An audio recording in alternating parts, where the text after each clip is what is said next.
The way we met over a horse. Ironically, his registered name was Soul Flame. Over a horse he had for sale. Flew down to try it and fell in love with the horse and ended up with a husband.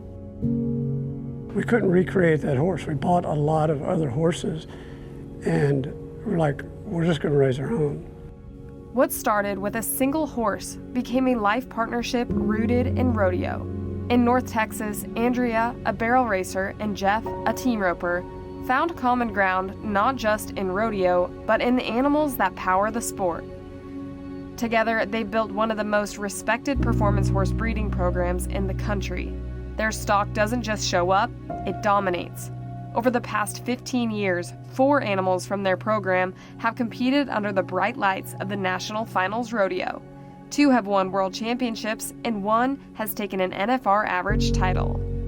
We just bred things we wanted to ride over time. I mean, we worked at that really hard, every day, day in, day out, from the time we thought about what we were going to breed to when they won their first check. I can't spell biology if you spot me the BIO and give me the ology on the phonics. Andrea takes care of the biology, I take care of the math and the problem solving. So we complement each other pretty well. She took care of the biology to save my life. Their lives took a sharp turn in 2017 when Jeff faced what seemed like routine sinus trouble, but turned out to be far more serious. We were at San Antonio at the rodeo when they called and told him he had throat cancer. And even being a nurse, I'm like, throat cancer, that doesn't make any sense. You know, he didn't drink, he didn't smoke. Because it was stage 4 HPV squamous cell carcinoma. He ended up having surgery. They removed all his lower teeth and part of his lower jaw, and just because they put implants in because of radiation. We knew he was going to have radiation treatment to his throat, and that's pretty damaging to the teeth. So we kind of did that preemptively. They did a lymph node plucking of his neck. And then they placed a feeding tube because they knew how brutal and horrific the treatment is. So got all those things, his chemo port placed, his feeding tube placed. He was going to have 35 radiation treatments 5 days a week. You know, they take you right to the edge without killing you is how they cure cancer. And until you see it or you walk through that, it's hard to even understand what that means. I really did think he was going to die. 15% of the patients that go through the treatment, me and many others with this diagnosis, 15% die in the first 6 months. Another 5% die in the next 18 months.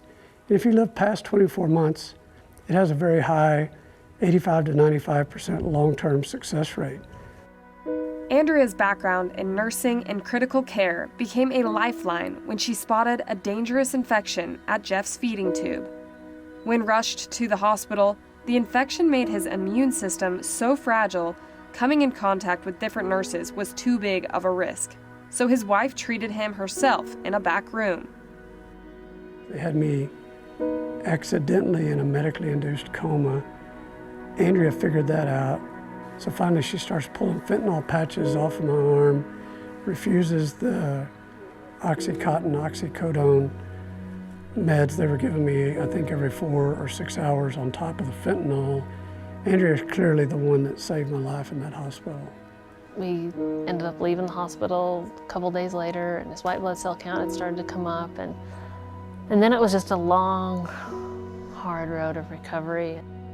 The following year, Jeff climbed back in the saddle to rope in Steamboat Springs, Colorado. Determined to share that moment with him, Andrea taught herself to rope and dally, so when he was ready to ride again, she was right there by his side. I would only rope with him for a long time because he'd like talk me through it all the way down the arena, and then he'd let me get dallied, and then we'd dole left. You'd have thought we won the world. We didn't have to place at the roping. After fighting through cancer together, their next goal was one they had worked towards for years, getting Andrea to the NFR, a dream long in the making, and in 2024, it was finally within reach. Here's Andrea!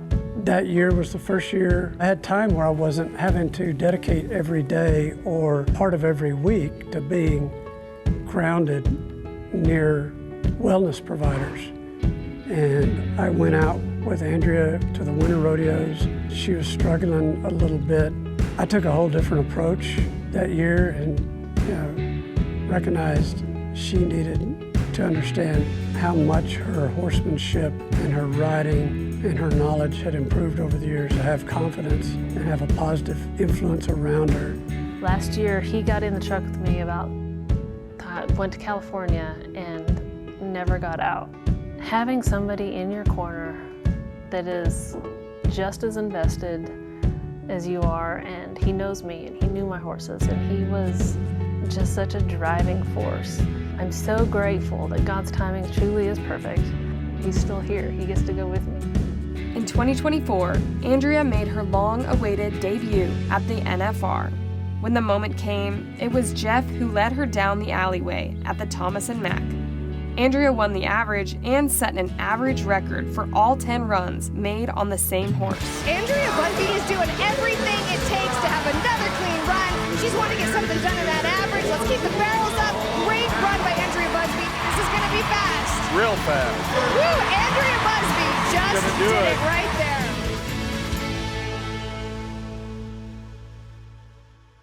I'm proud to be Andrea's husband and happy to see all the things that she's been able to accomplish. Just to finally accomplish that goal that you've set for yourself, you know, just to get it done felt really good, and it felt like we'd finally done it. We'd come full circle. This is what we set out to do. This was the plan, and that's a 16-year plan. Like, to finally have it come to fruition and see it through, that was pretty special. And just, we looked at each other in the alleyway and kind of gave a fist pump, like we did it.